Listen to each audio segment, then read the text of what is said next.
This happened to my parents back in the late 80s. They were in their mid-20s when this all occurred. My parents decided to go camping in cool California. When they got there, it was kind of late. My mom was sitting down on a log while my dad was unpacking the truck. While sitting down, she heard walking around the campsite, so she went and quietly told my dad she had heard someone walking around. They immediately noped the fuck out of there, and just in case, they drove about 3 miles down the road with their headlights off so they wouldn't be followed. Once they got there, they set up camp and began to drink their asses off while listening to a boxing match on the radio. Eventually, they settled in for the night. Now, they don't know for sure that this next event is connected to the first, but they believe it was. So they settle in, and my dad was asleep far before my mom. My mom was in a halfway state, when you're half awake and half asleep. Suddenly, she heard footsteps outside the tent. She abruptly snapped back to consciousness and listened. She tried waking my dad, but he was way too out of it. She listened for what seemed like hours, when suddenly she heard, in the creepiest voice you could probably ever imagine, say, "Here I am. I'm going to kill you." While saying this, the man ran what she believes to be a knife along the tent. She could hear him walking and dragging the knife. She was literally frozen. She couldn't say anything or move. With her mouth agape, she finally snapped out of it and screamed, "Jim! Grab the shotgun and kill that son of a bitch!" With that, my dad finally woke up. They heard snapping of twigs and footsteps, and the guy running away. Of course, my parents didn't have a shotgun. It was a huge bluff that actually worked. My dad got up seconds later and began to run after him, but he was long gone. After that, my parents decided that they were getting the fuck out of there before anything else happened. That's when they saw their tires were slashed. They were in the middle of nowhere and had no way out with some maniac that wanted to kill them. They actually tried blowing up their tires with one of those things you see blow up rafts. Obviously, it didn't work, but they had to try, right? About an hour or so later, a ranger that was patrolling the area came along and helped them. He brought them back to town so they could get their tires fixed. While talking to the ranger, they found out that he had been searching for any suspicious activity due to recent murders nearby. My parents were likely the next murder victims. I tried finding some of the murder cases online, but was unable to.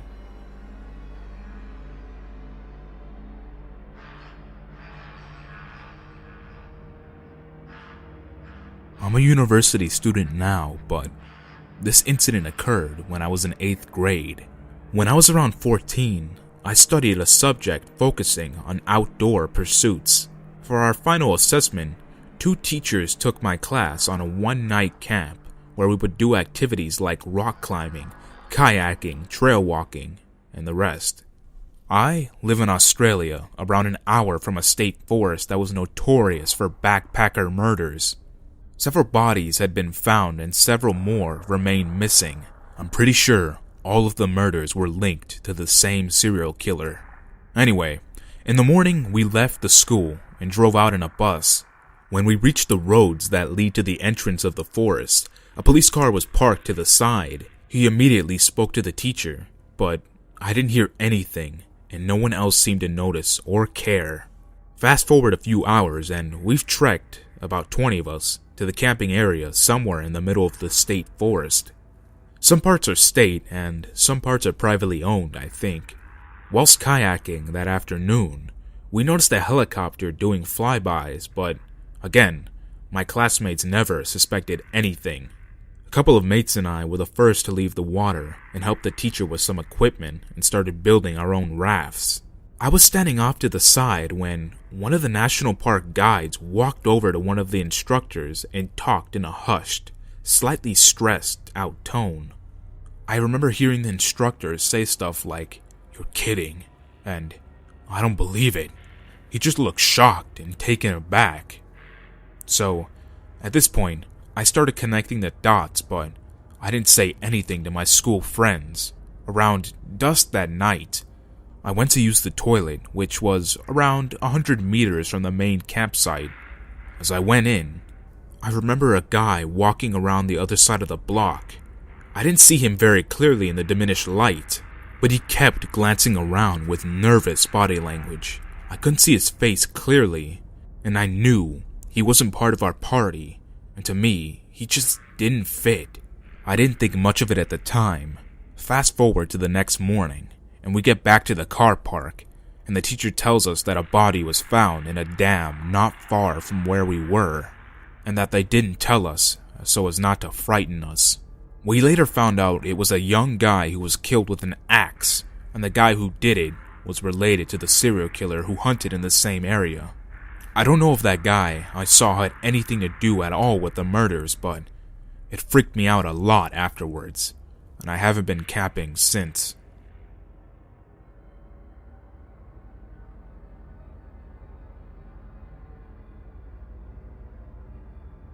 In May 2009, I had just broken up with my girlfriend of almost 3 years. We had moved from Calgary to Toronto, and we were still stuck living together after the breakup, as we didn't know many people in the city yet. Needless to say, the situation was pretty stressful and upsetting. So, when a buddy I was going to school with at the time suggested a weekend camping and fishing trip, I jumped at the chance. He grew up in an area about an hour outside of Toronto called Flamborough. It's really beautiful. Loads of lush forest, farmers' fields, and small rivers and creeks. We decided to camp and fish along a creek called Grindstone Creek. It's close to some wetlands, and the fishing is supposed to be great. We ended up setting up our camp in what was probably a farmer's field. I'm guessing it was trespassing on our part. We spent the evening fishing, shooting the shit, and drinking some quality crafty beers. As it got darker, we made a little fire and roasted potatoes and hot dogs.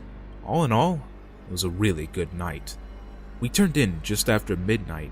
We shared a tent, and my buddy fell asleep before me, and I stayed up playing on my phone until probably around 1:30 in the morning. I must have drifted off because the next thing I remember was being woken up by a high-pitched, yipping type noise. I was kind of groggy, and it took me a moment to fully wake up. The yipping was incessant, and it sounded like a weird coyote. I laid there for a moment, listening, and then started playing on my phone again. The noise was annoying as hell. I tried ignoring it, but it sounded like it was getting closer. Finally, it sounded like it was no less than 10 feet away from my tent. At this point, I was getting a little unsettled. I had seen coyotes in Calgary before, and I thought of them as pretty harmless. They never looked much bigger than a smallish dog, but what if this one was a rabbit or something? What if it could smell our food? I had a pretty bad anxiety disorder, so I'm prone to worrying about these types of things. I nudged my buddy to see if he was awake, and he was. The noise woke him up too. We discussed what to do about the coyote, as we hadn't brought anything to scare off critters. Not a BB gun, nothing. We finally decided he would shine the flashlight on it and holler a lot, hopefully scaring it off. He unzipped the tent, and I watched him, pointing the flashlight into the darkness. I'll never forget what happened next. His legs went all wobbly, and he sort of stumbled backward into the tent. He had a really dumbfounded look on his face when he looked at me and babbled, "It's not a coyote. It's a dude. It's some weird dude." Normally, I would have thought he was messing with me because I'm a huge wimp who gets scared easily. But I've never seen anyone look that scared, and I never want to see that expression on someone's face ever again. So I knew he wasn't pulling my leg. The weird yipping and howling type noises were still going on, and in retrospect, it really didn't sound like a coyote. But I guess in our groggy states, it was a way for our brains to make sense of it. Anyways, he kept telling me just to look at the tent flap, to make sure that he wasn't crazy. At this point, I was having a full-blown anxiety attack. My heart was racing. I felt like shit, but I had to look. So I slowly peeked out of the flap and waited for my eyes to adjust, and that's when I saw him. He was standing only a few arms length away from the tent. He was swaying a little bit and wearing a baseball cap. What made it awful, though, was that he was wearing women's lingerie. That's when I knew there was most likely something very wrong with this man. After I pulled my head back into the tent, my buddy and I discussed what to do. Finally, we decided to yell at the guy to fuck off. My buddy started yelling, "Excuse me, can you fuck off? We're trying to sleep in here." And then the noises stopped. It was dead silent, and that's when we heard footsteps running towards our tent. They stopped right outside of the tent, but we didn't waste any time. We started yelling again, "Seriously, fuck off. We have cell phones in here, and if you don't fuck off, we're gonna call the cops." With that, we heard him walk by the tent and then head off. Needless to say, we laid awake, petrified, until the first sign of sunlight. Then we hightailed it the hell out of there. We discussed our experience on the way home, and were both pretty embarrassed about how scared we got. It definitely wasn't manly on either of our parts. I think because we were both ashamed of how we let some weirdo freak us out so much. We really haven't ever talked about it since that day. So there you go. There's my weird story. I'll always wonder what the hell that guy was doing out there, or what was wrong with him. Sometimes I wonder if things would have turned out differently if we were a couple of girls. And I'm not saying he was some serial killer, but seemed like he was testing who was in the tent. Guess I'll never know. And for that, I'm kind of glad.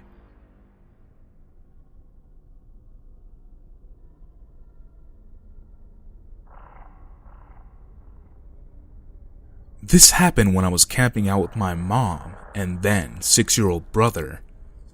When out of nowhere, a white pickup truck pulled onto our campsite, and 3 or 4 guys got out of their truck, all wearing small, bright, white lights attached to their hats that blinded us from seeing their faces much.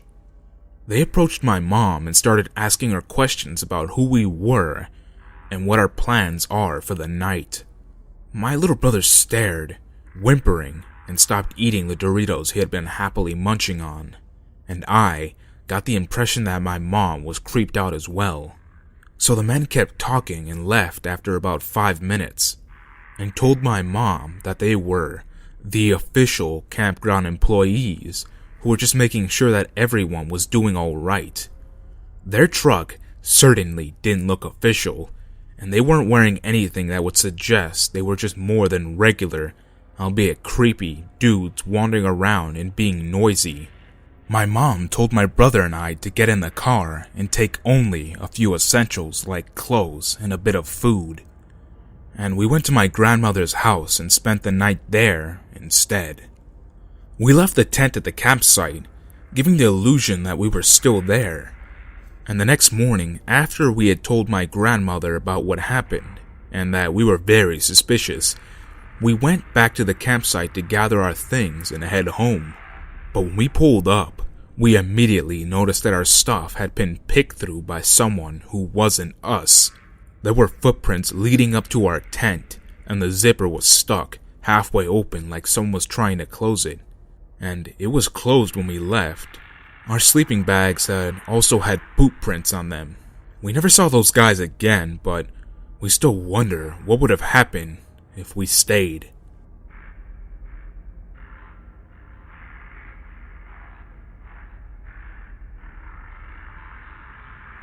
Every summer, I go camping at the same campsite with my grandparents.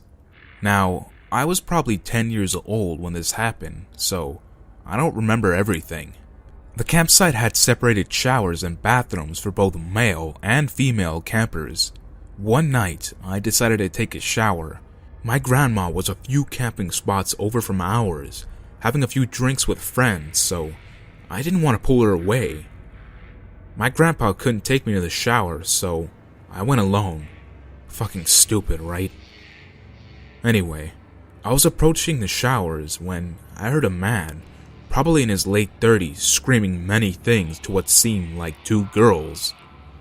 It was late, and it was pretty dark, so I went towards them to get a closer look at what was happening. When I took a turn to the building, I saw that the man was probably the one yelling, waiting outside the girls' bathroom door.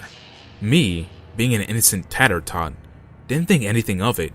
I was walking towards the door, but the man was standing by, and said, "Excuse me, sir, people are trying to sleep." Even as a child, I was pretty brave, but something about him made me feel like I had to run the other way.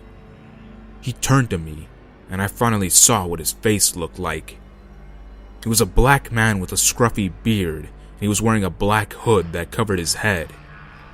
He laughed at me and put his hand on my shoulder. "I'm sorry, sweetie. I'll keep it down." After that, I rushed into the shower room. Once I closed the door and locked it, I guess he heard the lock turn, because he whispered, "Fuck," and knocked on the door and asked if I could unlock it. I ignored it because I heard a whimper behind me. There was an older lady and a little girl, who I guess was her daughter. The mother was holding onto her daughter in the corner. This made me very concerned. I asked her what was wrong. She said very, very quietly, "That man is trying to abduct us." She sobbed and buried her head into the girl's neck. I told her that I'll go and get help. At first, she didn't want me to go near him again, but I told her that I knew this campsite like the back of my hand, which I did. I told her to stay here and lock the door after I leave. I ran to the front desk and told the lady working there that there was a man scaring two girls hiding in the bathroom. I could tell that she was terrified, but she tried to be calm with me. She called what I guess was the police because a few minutes later, I heard sirens. I wasn't allowed to leave the office, but when I saw the police trucks leave, I saw the man in the back seat. He looked at me with such an evil smile. My grandparents were notified, but they never said anything to me other than, "You probably just saved 2 lives today." I didn't really think about this story until now, many years later, because I got a call today that my grandparents want to have a family gathering at the same campsite. I'm gonna attend, but scary bathroom creep, I hope I never meet you again.